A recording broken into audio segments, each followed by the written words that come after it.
अभिषेक आमे देखुचे आमे आसी वर्तमान नवेम्बर मासरे पहुंचबा पई जाउछे किंतु बंगोपसागर रे गोटिए परे गोटिए सिस्टम राज्य को तुहा वर्षा आनिबा पई वर्तमान रेडी अछि। आमे गोटिए बात्या निकटरे मध्ये अनुभव करथिले एवं से बात्या संपूर्ण भाव में अपसरी जाई नथिबा पूर्वरु पुणी थरे आसंता काली बंगोपसागर आउ एक लघुचाप क्षेत्र सृष्टि होबा पई जाउछि एवं तार प्रभाव रे पुणी थरे राज्य को किछि वर्षा मिलिबार संभावना रही। जदिओ पाणीपाग विज्ञान केन्द्र दीर्घमियादी आकलन जना पड़ी आंचलिक पाणीपाग विज्ञान केन्द्र एने स्पष्ट सूचना दि जाए नहीं। पाणीपाग विज्ञान केन्द्र खबर उपर नजर रही कि सबुठ बड़ कथा होउछि जे घूर्णिझड़ सृष्टि हो सारी आसंता काली अर्थात नवेम्बर 1 तारिख बेलू लघुचाप क्षेत्र सृष्टिर संभावना जाहिर करछि भारतीय पाणीपाग विज्ञान केन्द्र।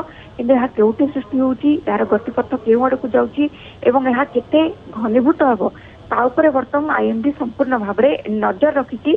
किंतु आमे जदि कहिबा बंगोपसागर रे जेतेबेले गोटे सिस्टम सृष्टि हुए तार प्रभाव रे किछि जलीय बाष्प मध्य राज्य को प्रवेश करिथाय।